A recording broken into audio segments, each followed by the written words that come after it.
우리가요, 희망이 있으면 힘을 낼 수가 있습니다.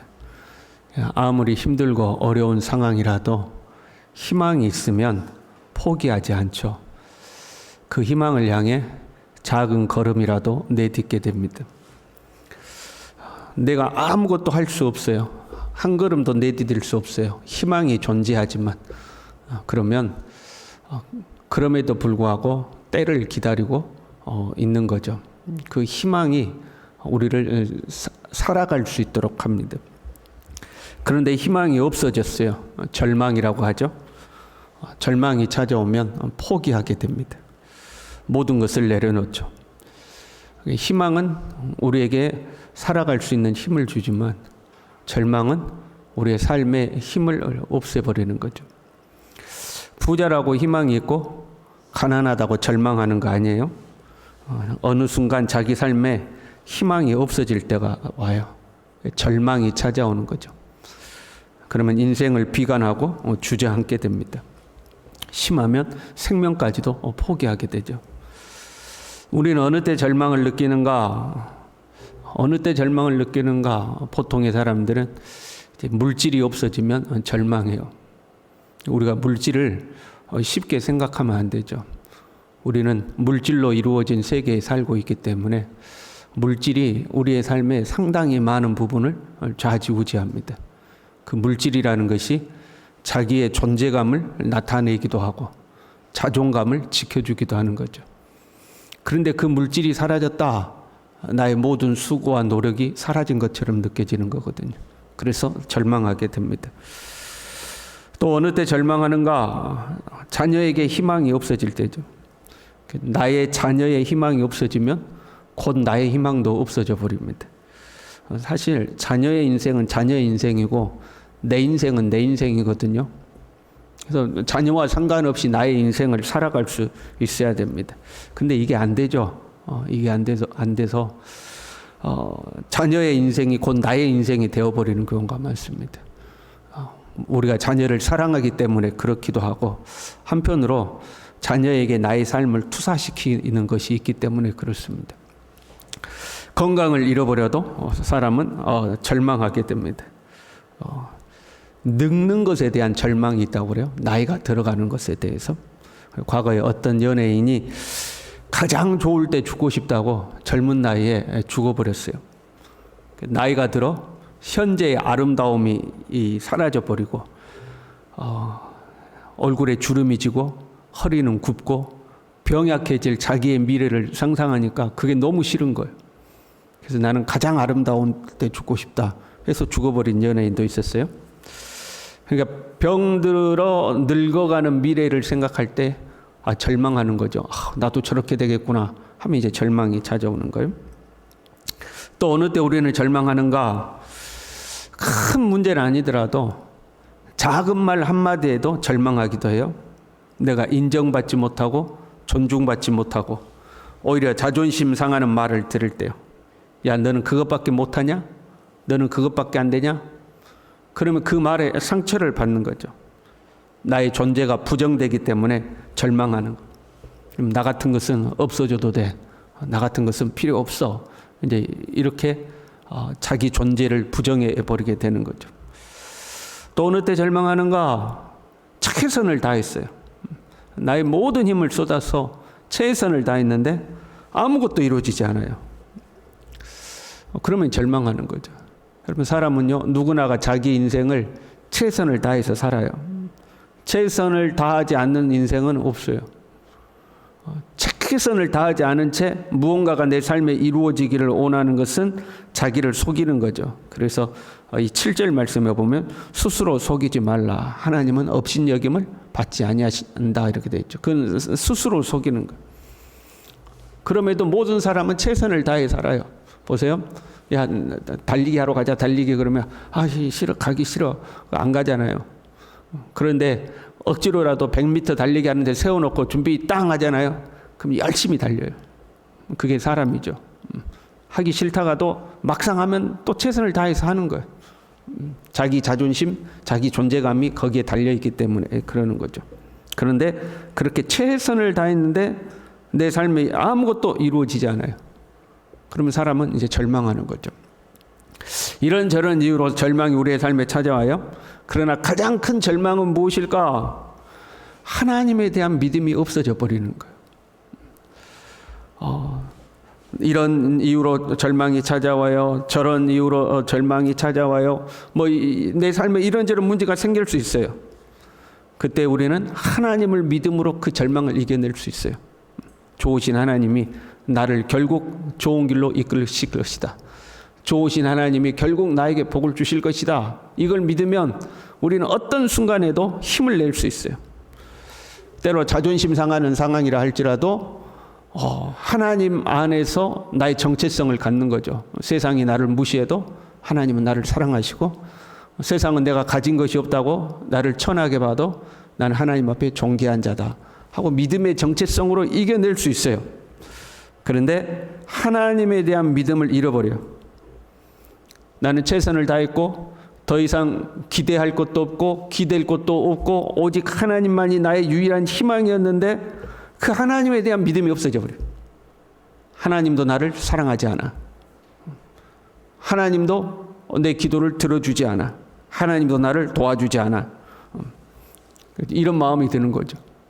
그러면 우리의 최후의 보루가 없어져 버리는 거예요. 다 이뤄도 하나님에 대한 믿음이 마지막까지 우리를 지키는데 그것까지 없어져 버리는 거죠. 여러분, 이때가 믿음이 필요한 때임을 믿으시길 바랍니다. 그러한 절망이 찾아왔을 때가 믿음이 진짜 필요한 때. 왜냐하면 하나님의 역사는요, 그 고난과 절망의 때를 지나고 나서 이루어지기 때문에 그래요.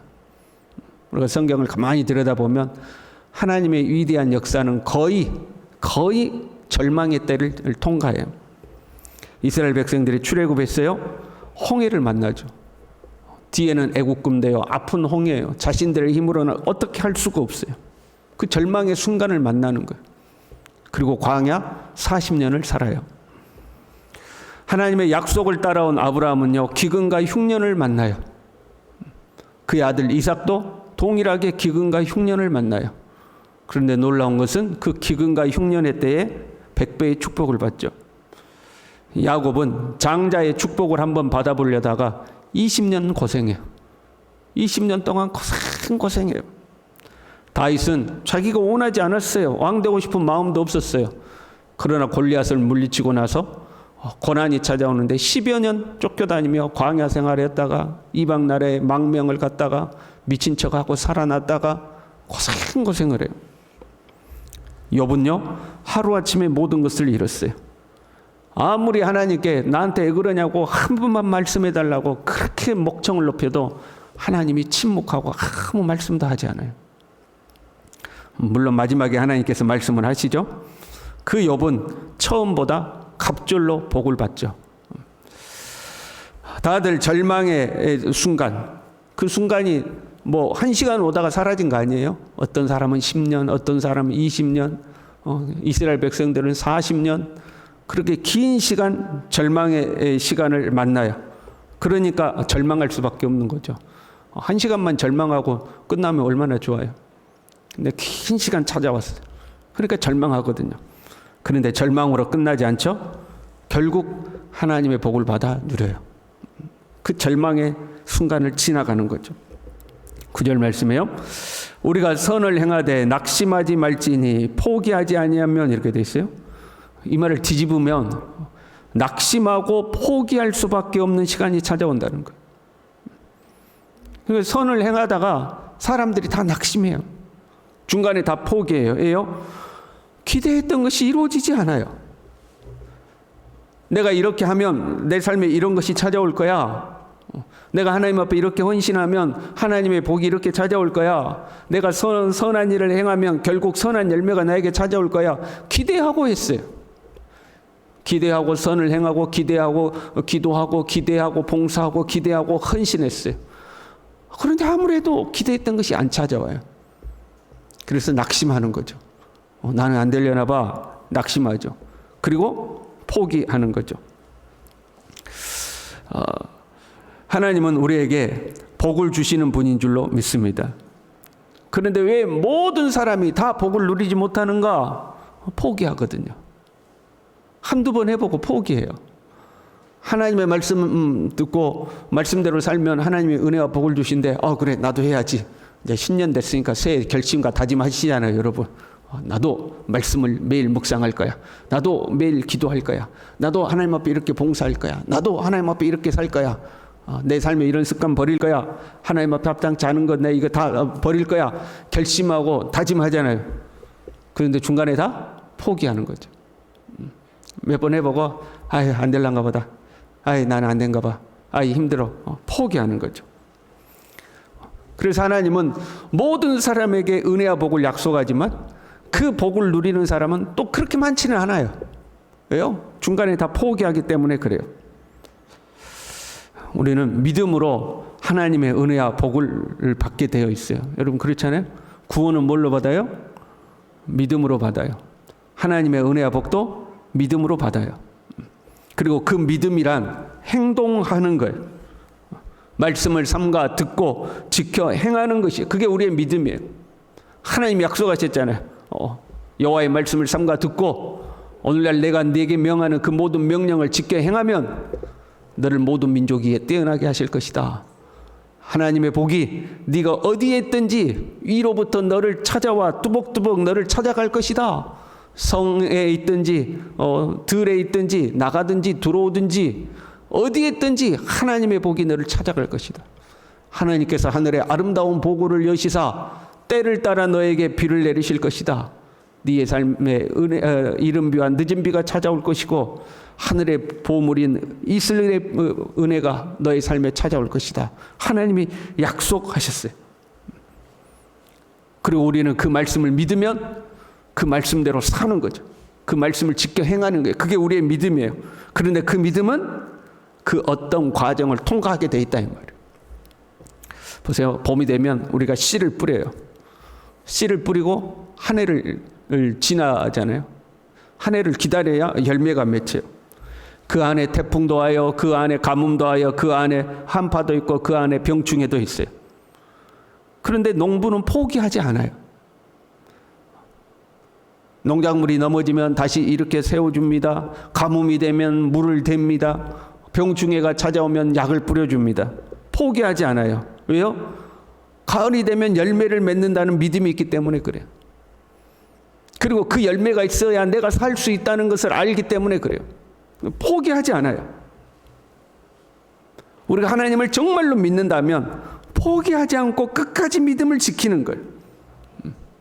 하나님이 살아계시며 그 하나님은 약속하신 바를 반드시 이루시는 분이라는 것을 우리가 믿는다면 때로 태풍이 찾아오기도 하고 장마가 찾아오기도 하고 가뭄이 찾아오기도 하고 병충해가 찾아오기도 하고 여러 문제가 있지만 포기하지 않는 거예요. 반드시 열매 맺는 것을 믿기 때문에 하나님이 반드시 열매 맺게 하실 것을 믿고 포기하지 않는 거예요. 그러면 때가 되면 반드시 거두는 줄로 믿습니다. 하나님은 반드시 거두게 하셔요. 포기하지 않으면 때가 이르매 거두리라. 반드시 이루. 울며 씨를 뿌리러 나가는 자는 기쁨으로 단을 거두리라. 반드시 그렇게 되는 거예요. 반드시. 뭐 하지 않으면? 포기하지 않으면. 여러분 2025년도 하나님의 은혜와 복을 다 받아 누리시길 바랍니다. 그걸 위해서는 우리가 온전한 믿음으로 살아야 돼요. 여호와의 말씀을 삼가 듣고 우러나 좌로나 치우치지 말고 말씀대로 사는 것. 여러분 정말로 하나님 앞에 철저하게 말씀대로 살아봐요. 내가 말씀대로 다 살았는데도 하나님이 나한테 복 안 주더라, 은혜도 안 베푸시더라, 그런 사람 있으면 찾아오세요. 정말로 하나님은 살아계시기 때문에 반드시 약속을 지켜요. 이 땅에 그 하나님의 은혜와 복을 받아서 간증하는 사람들이 얼마나 많아요. 정말로 하나님 살아계시더라 하는 거. 2025년도 우리 모두가 그 간증의 주인공이 될 수 있길 바랍니다. 올 한 해 하나님의 하늘의 신령한 복과 땅의 기름진 복으로 우리 모두를 마음껏 축복하실 수 있기를 간절히 바랍니다. 기도하겠습니다. 하나님 아버지, 하나님은 살아계시며 그 약속하신 바를 반드시 지키시는 좋으신 하나님이신 것을 믿습니다. 주님의 말씀을 붙들고 살다가 때로 내 생각과 다른 일들이 우리의 삶에 펼쳐질 때에 하루에 끝나지 않고 그 어려움이 하루 이틀 1년 2년 지나갈 때에 우리의 마음에 낙심이 찾아오고 절망이 찾아오고 포기하고 싶을 때에 주여 성령으로 우리를 붙들어 주셔서 믿음을 포기하지 않도록 도와주시고 하나님을 끝까지 신뢰하게 도와주시고 아버지여 이 어둠의 터널을 지나고 나면 밝은 하나님의 은혜의 빛이 찾아온다는 것을 반드시 믿고 끝까지 믿음의 길을 걸어갈 수 있도록 우리 모두를 붙들어 주시옵소서. 낙심하지 아니하고 포기하지 아니하여 때가 되매 하나님이 주시는 모든 아름다운 열매들을 마음껏 거두는 하나님의 사람들이 될 수 있도록 올 한 해도 우리 모두를 축복하여 주시옵소서. 예수님의 이름으로 기도 올리옵나이다. 아멘.